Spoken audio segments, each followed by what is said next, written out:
Good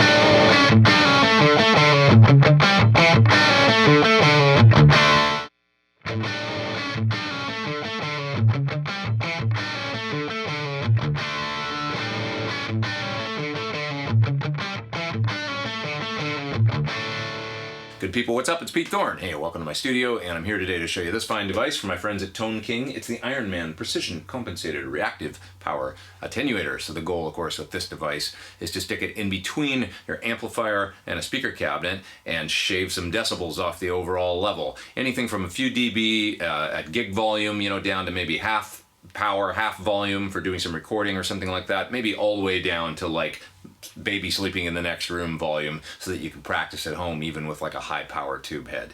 So this thing can do that. Now, of course, the reactive component here aims to keep the tone and the feel the same as when your amplifier is cranked up to full power through the cabinet without any device like this in line.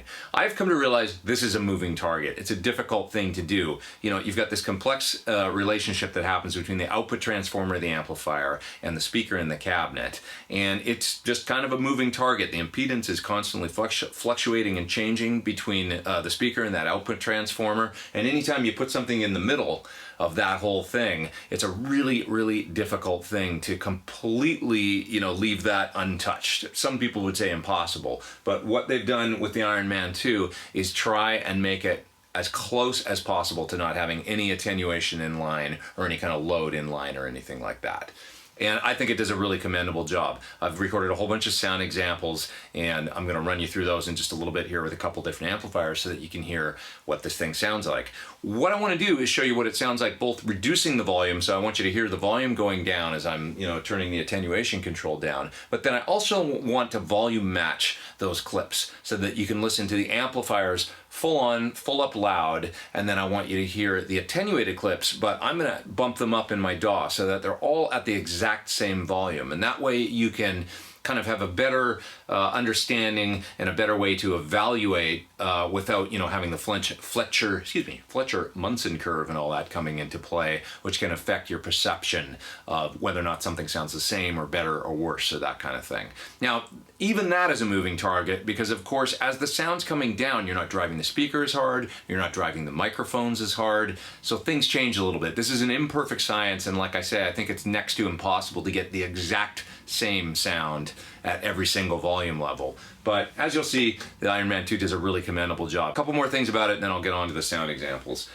You've got this foot switch here that's included with it. You can see the green light on the front of the unit come on and off, and also the light on the foot switch. That's a solo switch. So what that's going to let you do is switch between two different volume levels actually on the Ironman 2, so that you can get like a solo bump up of 3 or 4 dB, especially with like a non-master volume amp that's only one channel, something like that. You've now got the ability to foot switch between two different preset volume levels. There's also a DI output on the back of this. You can either run that, say, to a PA system or maybe into a recording interface for doing some recording. It's got an analog speaker simulator built in, so I'll show you a little bit of what that sounds like. There's also the presence switch on the front right here. That's got 0 dB setting and -3 and -6. That's if you want to just cut some of the top end off an overly bright amplifier. Sometimes when you attenuate an amplifier down, even when you've got that reactive component that's keeping things as close to being the same as not having an attenuator in line as possible, the amp can seem overly bright, and that's the Fletcher-Munson thing coming into effect. As the sound gets quieter, it can be like, wow, there sure is a lot of high end in that signal, even when that's actually accurate in what your amplifier is producing. So Tone King gives you the ability to fine tune that a little bit with the presence switch right here. Okay, so let's get on to some sound examples. I'm mic'd up a couple cabinets in here, and I'm using 2 different amplifiers, and you'll see all the details on the screen via text at the bottom and stuff like that, so you know exactly what's going on. All right, here we go. Okay, so I've got a condenser mic running in the room over there picking up my voice, and it's also just going to pick up the amp in the room, and that's what you're going to hear in these clips. I just want you to hear how much I'm reducing the volume of the amplifier from full volume all the way down, just some different steps on the Ironman 2 attenuator. Okay, so I'm going to go over there and hit the looper and start this. It's going to be deafening loud, and then I'm going to start to bring it down.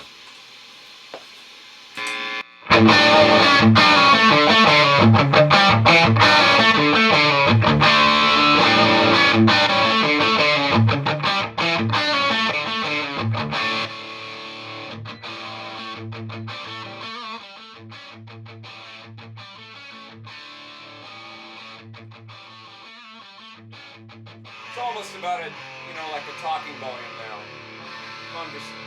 Sort of conversational volume.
Okay guys, so I got the Ironman hooked up to my Vox AC15, which is over there in the corner. It's got an external speaker jack on it, so I'm running it through one of the 12-inch speakers in this open back divided by 13 cabinet. There's a Celestian Blue that I'm running it through. I mic'd it up with the 57 and the Sterling Audio ST170. And I'm going to start with the sound all the way up, so it's at the maximum volume. It's not too loud because it's a 15-watt amp, but I got a really cool, just on the edge of breakup tone going, and the attenuator set wide open right now. So what I'm going to do then is, after I just play a little bit with it at full volume, is just start playing with some of the switches and bringing the sound down. You'll hear how much the sound comes down in volume. I also want to show you the presence control. Because there's a couple different presence settings, a 0 dB, so that's kind of a flat setting, then -3 to take a little bit of the top end edge off the tone, as well as a -6 setting. And then I've also got the solo switch here, which is pretty cool. This is a foot switch that comes with the unit, and what you can do with this is actually kind of do a preset solo boost. So with the unit set all the way wide open like it is right now, essentially the solo boost just brings it all the way up to being out of the circuit. If I hit the switch, it's going to go down to about a -4 dB setting, I think, so kind of the first attenuation click. So I'll just show you what that sounds like right out of the gate. So here's the amp wide open right now, and then I'm going to turn off the solo switch, which is going to bring me to a lower volume.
Alrighty, thanks for watching my video on the Tone King Ironman 2 Reactive Power Attenuator. Really cool device. This can be a handy thing for you if you need to control the volume of your tube amps, be it for recording, rehearsals.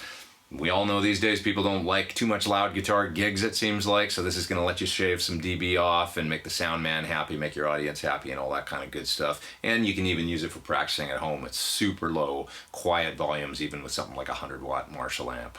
So you can check it out further at that website that you see there on your screen. Please hit subscribe if you haven't. Come back and see me for more videos real soon. I am Pete Thorn. Take care. Over and out.